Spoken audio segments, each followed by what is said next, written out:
Hi friends, welcome back to my channel. இன்றைக்கி நம்ம ஒரு புதுவிதமான வீடியோ தான் பார்க்க போகிறோம். முடினாலே எல்லாருக்கும் ரொம்ப பிடிக்கும். ஆனால் பெண்களுக்கு ஒரு படி மேலே போய் இன்னும் ரொம்ப பிடிக்கும். யாரை பார்த்தாலும் நம்ம கண் பார்க்குறது முடியை தான். அதனால் நம்ம முடி வளர்ச்சிக்கான ஹேர் ஆயில் எப்படி பண்ணுறங்கிறத நம்ம இந்த வீடியோவில் பார்க்க போகிறோம். இது எல்லாருக்கும் ரொம்ப யூஸ்ஃபுல்லாக இருக்கும். அதனால் லாஸ்ட் வர ஸ்கிப் பண்ணாமல் பாருங்கள். நீங்கள் எங்கள் சேனலை ஃபஸ்ட் டைம் பார்க்குறாந்தா கண்டிப்பாக சப்ஸ்கிரைப் பண்ணிட்டு அந்த பெல் பட்டனை கிளிக் பண்ணுங்கள். இப்போ வாங்க வீடியோக்குள்ளே போகலாம். இது எல்லாம் தான் நம்ம எண்ணெய் காய்க்கிறதுக்கான ingredients. First 1 cup coconut oil எடுத்துக்கோங்க. இப்போ இதோட பெனிஃபிட்ஸ் பார்க்கலாம். கோகோனட் ஆயிலில் லாரிக் ஆசிட் இருக்கிறனால நம்ம ஹேர் சாஃப்ட்டுக்குள்ளே ஈஸியாக எண்ணெய் அப்சர்வ் ஆகும். இதனால் நமக்கு முடி வளர்ச்சி இருக்கும். கோகோனட் ஆயில் நம்ம தேய்க்கிறனால நம்ம ஹேர் மாய்ஸ்சரைஸ் பண்ணி நம்மளோட ஹேர் பிரேக்கேஜை ரெடியூஸ் பண்ணும். கோகோனட் ஆயில் டேண்ட்ரஃபை ப்ரிவென்ட் பண்ணும். அதனால் நமக்கு முடி வளர்ச்சி அதிகமாகவும் இருக்கும், முடி ஹெல்த்தியாகவும் வளரும். அடுத்ததாக நல்லெண்ணெய் எடுத்துக்கோங்க. நம்ம தேங்காய் 1 கப் எடுத்தால் நல்லெண்ணெய் அதில் பாதி எடுக்கணும். இப்போ இதோட பெனிஃபிட்ஸை பார்க்கலாம். நல்லெண்ணெயில் ஒக்ளூசிவ் ப்ராப்பர்ட்டிஸ் இருக்கிறனால ஸ்கேல்பில் அப்ளை பண்ணால் ஹேர் மாய்ஸ்சரைஸ்டாக இருக்கும். தலையில் இருக்கிற ஸ்கின்னும் மாய்ஸ்சரைஸ்டாக இருக்கும். நல்லெண்ணெய் ஒரு எமோலியன்ட்.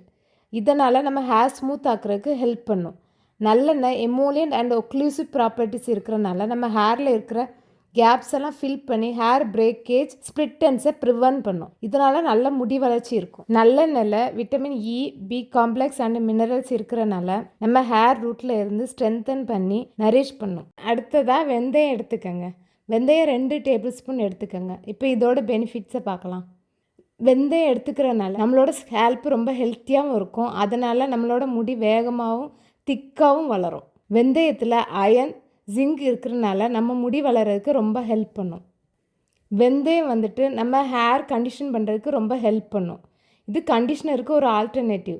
அதனால நம்ம கண்டிஷ்னர் யூஸ் பண்ணாமலே நம்ம ஹேர் ரொம்ப ஸ்மூத்தாக இருக்கும். அதனால் வெந்தயம் நம்ம முடிக்கு ரொம்ப நல்லது. அடுத்ததாக கறி லீஃப் எடுத்துக்கோங்க. இது ஒரு 2 ஸ்டிக் எடுத்துக்கோங்க. இப்போ இதோட பெனிஃபிட்ஸ் பார்க்கலாம்.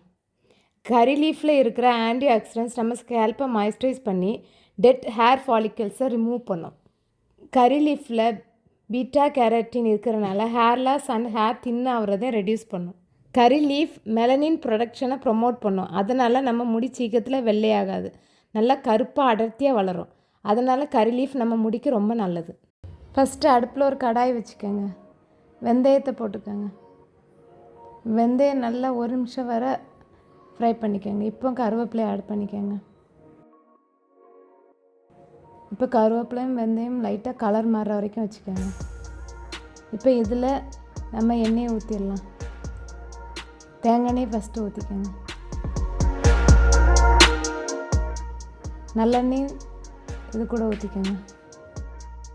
இப்போ இது ரெண்டும் நல்லா கொதித்து வர வரைக்கும் வச்சுக்கோங்க. ஒரு 7 நிமிஷத்துலேருந்து 8 நிமிஷம் வரை அடுப்பில் வச்சுக்கோங்க. இப்போ இது எல்லாம் நல்லா கொதித்து கலர் மாறி வரும்.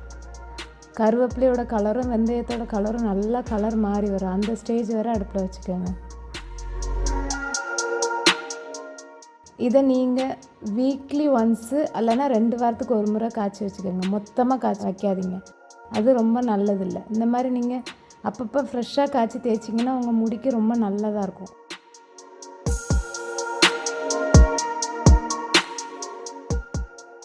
இது நான் ட்ரை பண்ணி எனக்கு நல்ல ரிசல்ட் கிடச்சி, அதனால தான் உங்களுக்கு சஜஸ்ட் பண்ணுறேன்.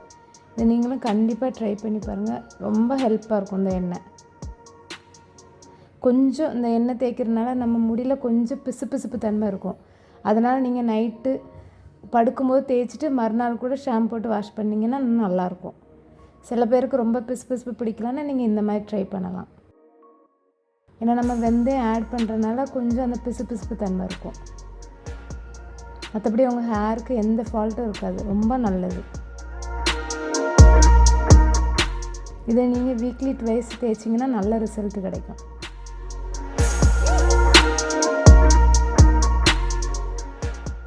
இப்போ பார்த்தீங்கன்னா நல்லா கொதிச்சிருச்சு, ஓரளவு கலர் மாறிடுச்சு.